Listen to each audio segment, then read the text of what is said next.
Hello mga ka-diskarte chicks, kumusta kayo dyan? Sana ay nasa mabuting kalagayan po kayo ngayon. Sandali lang, bago ka mag-skip, tanungin muna kita. May mga tanong ba sa utak mo na gusto mong sagutin pero nahihiya ka lang itanong? Kung oo, itong video na to para sa'yo. Kasi may isang comment po ako nga natanggap na ganito. Sorry po madam, diskarte chicks, pero ano po ang mga dahilan kung bakit nakikiliti sila sa nipples? Ngayon alam ko na, agad ang iniisip ng iba dyan. Uy, spicy to ah. Delikado ba to? So pwede bang pag-usapan to ng hindi bastos? Ang sagot, opo, dahil ang topic na to ay hindi tungkol sa bastusan, kundi tungkol sa utak psychology at katawan ng babae. At kung lalaki ka, mas maiintindihan mo kung bakit may mga reactions ang babae na hindi mo inaasahan. So wag kang aalis kasi habang tumatagal ang video, mas lalalim ang paliwanag. Pero bago yan, i-comment mo muna kung taga saan ka para malaman ko naman po kung hanggang saan ang abot na ating diskarteng usapan. At syempre wag mo kalimutan i-like ang video na to, mag-subscribe at i-hit ang notification bell para lagi kang updated sa mga love tips natin tuwing may bagong upload. So, ready ka na ba? Tara, simulan na natin. Quick disclaimer lang ha mga ka-diskarte chicks. Ang video na to ay educational, psychology-based at para sa tamang kaalaman lamang. Walang explicit, walang bastos, real talk lang. Unahin muna natin ang pinaka-importante.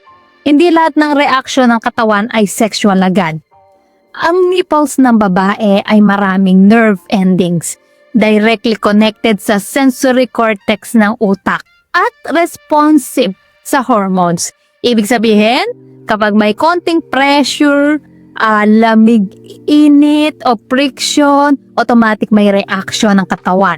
Hindi dahil gusto, hindi dahil malandi, kundi dahil ganun talaga ang design ng human body. Ngayon, eto na yung mas interesting part. Sa psychology may tinatawag na anticipatory response. Ibig sabihin, bago pa gumalaw ang katawan, nauna nang mag-react ang utak. Halimbawa kapag relax ang babae, kapag kampante siya, kapag may emotional safety, mas sensitibo ang body responses niya. So, tandaan mo to. Hindi lahat ng kiliti ay sexual. Hindi lahat ng reaction ay invitation. Minsan utak lang ang nagre-react sa stimulus. Ngayon, real talk lang ha, may mga lalaki na iniisip, pag kinilitihan, type na ako. Mali. May mga babae na kahit mahanging electric fan, may reaction na ang katawan.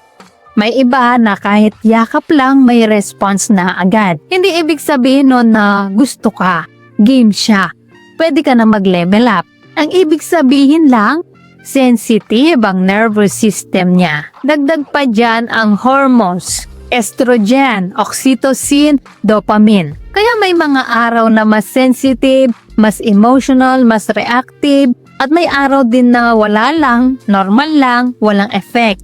Kaya kung may lalaking nagtataka, bakit dati okay, ngayon parang wala? Simple lang ang sagot dyan. Iba ang timpla ng utak at hormones araw-araw. Ito ang gusto kong ipasok sa utak mo.